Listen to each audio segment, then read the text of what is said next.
परदेशीय बुलेटिनमध्ये आपण सुरुवात करूया। आत्ता क्षणाच्या चर्चेतल्या बातमीने ती बातमी ठाण्यामध्ये दोन्ही गटांचे म्हणजे शिवसैनिक आमने सामने आल्यानं मोठा राडा झाल्याचं बघायला मिळालं। परिसरात तणावाचं वातावरण निर्माण झाल्यानं पोलिसांचा फौजफाटा तैनात करण्यात आलाय।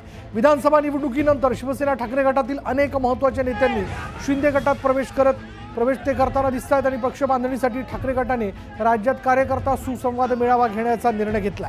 या मेळाव्याची सुरुवात आजपासून ठाण्यात करण्यात आलेली आहे। खासदार संजय राऊत आणि पदाधिकारी ठाण्यातच पोहोचताच शिवसैनिकांनी जोरदार विरोध केला आणि राडा घातला। त्यामुळे दोन्ही शिवसेनेचे कार्यकर्ते आमनेसामने आल्याचं पाहायला मिळालं। राऊतांनी दिघेंच्या प्रतिकृतीला हार घातल्यानंतर शिंदेंच्या शिवसेनेने दिघेंच्या प्रतिकृतीचा दुग्धाभिषेक केला।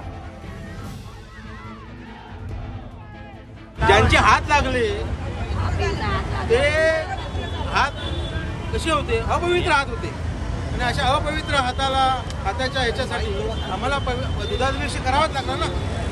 तर दिघे साहेब आमचे दैवत आहेत।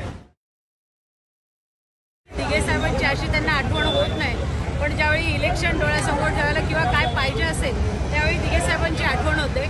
मी प्रत्येक वेळी सांगितलेलं आहे की दिघे साहेब मेल्यानंतर पण त्यांच्या पार्थिवाचं अंत्यदर्शन घ्यायसाठी ते आले नाही किंवा आम्ही ज्यावेळी त्यावेळी देखील ते आले नाही। पण असं काय करायचं असेल, स्टंट करायचं असेल किंवा कुठल्या हेतूने ते नेहमी दिघे साहेबांच्या पाया पडायला येतात।